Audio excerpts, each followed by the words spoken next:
walumaa galatti haalli ijoollee Yaman keessa jirtu baay'ee ulfaataadha. Mucaa Jawaar jedhamu Feeruzaa dabalatee Bahaarii dabalatee wallahi ijoollee Yaman keessa jiran hanga abdii gayuutti hanga gaaddisee ga'utti tokkoon isaanii mataan isaanii likkeen dalagu. Ammallee haati warra kennaa jalaa baddee bakka biraa jirti. Sukkaa jechuudha. Sukkaa jedhamu sana.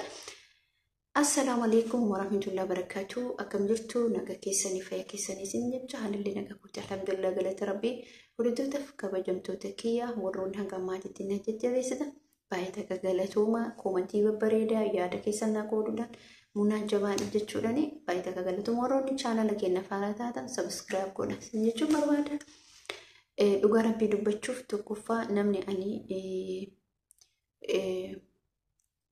dubbachuu barbaadu haadha warraa arafee bakka gammaddee Feeruzaa jechuudha. Alhamdulillah baga rabbiin keessa dhaqqabee manillee mana itti hortanii itti toltanii itti rabbiin duniyaa teessan keessa barakaa keessa isin akka rabbiin umurii isin dheeressu rabbiin afaan wal isin haa beeksisu warra adii bira taree diimtuu itti buqqifatu rabbi isin haa taasisu maatii keessanittis ijoollee keessanittis rabbiin nagaan isin haa galchu.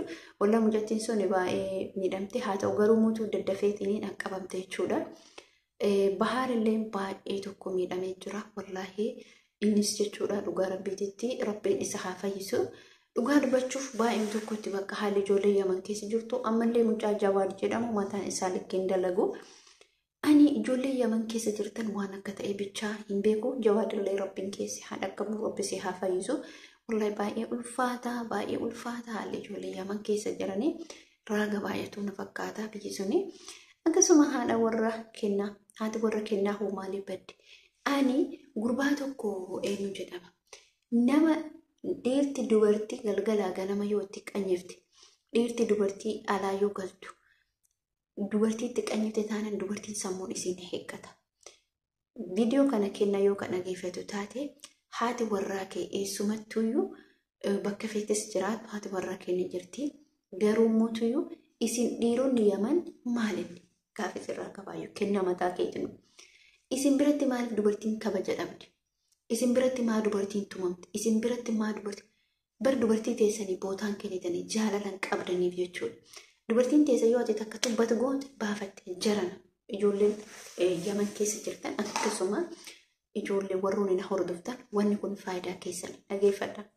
Otoo niitiin haadha warraa kennaa kun hordoftee viidiyoo kan itti gammada. Waa tokko si dhaama akka saraaxatti dubartoota hundaaf waa tokko isin dhaama.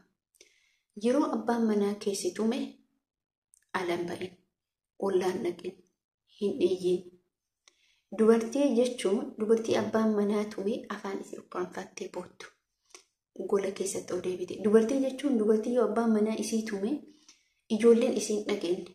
Kana maaliif ollaa dhiisi fira kee dhiisi ijoolleen mana kee keessa jirtu mana kee keessa ijoolleetu jira ijoollee si wajjin jira ollaan si wajjin jira ijoollee keetu si wajjin jira miti ol deebitee gola kee keessatti ukkaamsattee taphoottu dubartiidha.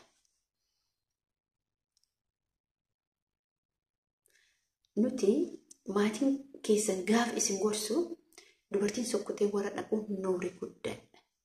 Dubartii jechuun dubartii ollaatti himanne dubartii abbaa manaa keessa gadi baatee himanne dubartii abbaa manaa isii miidhaa guddaan miidhaa hamaadhaan maatii isii bira gaite jechuudha. Yoo inni xiqqishu malaala yoo inni xiqqishu matura yoo fiidee gandumatti tarte yoo fiidee bakka hin taatu dubartiin akkanaa immoo bultii taatu. Isin mootuu dubartoonni bultii keessan hin fokkisina. Qaanidha bara. Aadaa Arsii keessatti dubartiin gaafa sokkituu waan cimaatu ishee sokkisiisa. Gaafa sokkitee galtuu yommuu ta'u akkatti hin galchan seeraan galchan kabajaan galchan jechuudha. Akka aadaa Arsii keessatti dubartii yoo jabaatte wanni cimaan jechuudha. Yoo jabaatte wanni cimaan sokkisiisa dubartii Arsii fakkeenyaaf. Tumaan tuni sokkisiiftuu beekaa qaba. Tumaan hin sokkisiiftu. Tuma mana in tumamti.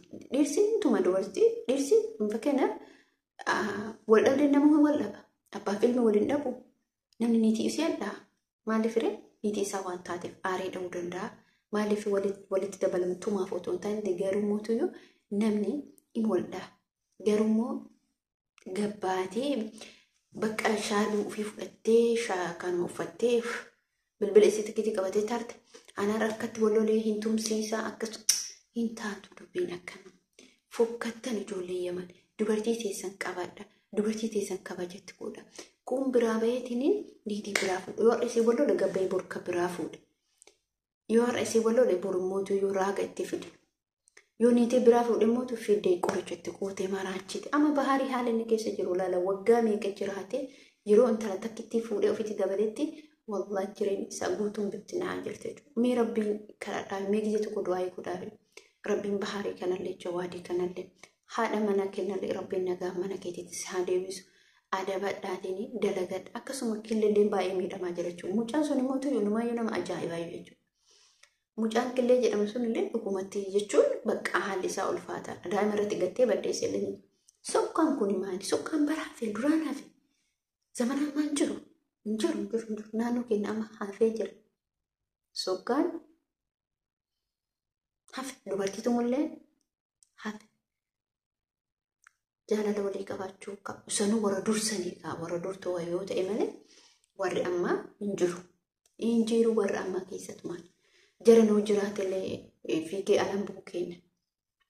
Adaba godhataa, suuta laallataa, suuta wal gorfataa, mana keessatti wal gorfataa, wanta waliin laalataa, hojjetee walitti qabatanii jireenya ofii jijjiirataa.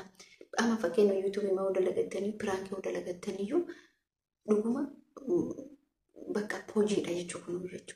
Amma waa hedduu Yaman san keessatti kan ta'aa jiru. Fakkeenya mucaa Liinaa jedhamtu kana waa hedduu irratti ta'amaa jira. Takkallee yaa Rabbi ijoollee Yaman bakka akkuma harreetti yeroo hundaa galgalas ganamas maal isiniin qaanoftanii haadha ilmaan keessaniitii bara zarii qabdii bara intalli tun mootuu firaatti madda obboleettiitti madda.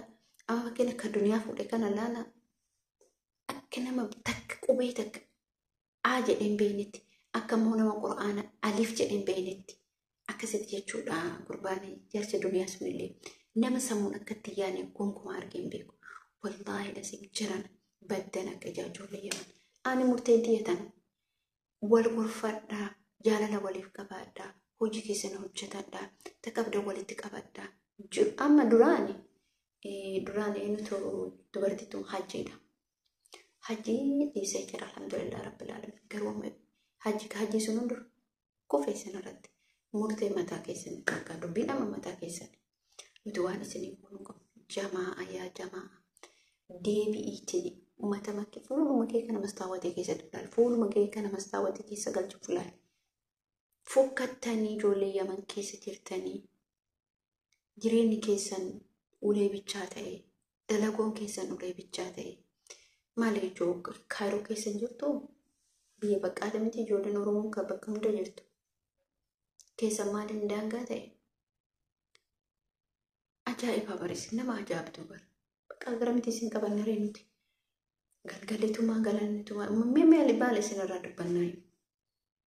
Yeroo hundaa tumama keessan dubbanna. Yeroo hundaa raaguma keessan dubbanna. Yeroo hundaa maraatee keessan dubbanna. Bilaalee uummata keessaniin godhuraa gallee dhaabaa. Tumallee dhaabaa. Dubartii teessan hammadhaa. Dubartii teessan jaaladhaa. Dubartii teessan kabaja. Kennaa. Yoo viidiyoo kana guutuu ka dhageeffatu ta'e haadha manaa kee kabajaan manatti galfadhu. Jiruutti wajjin jiraadhu. Boriiftaan immoo gabbaateetiin ani baduun jaaladhiseen jechuu dandeetti. Kana isin jechuu barbaada viidiyoo keessanitti dheeressu hamma viidiyoo biraatti walitti deebinu. Assalaamu alaikum warahmatullaahi wabarakaatuh.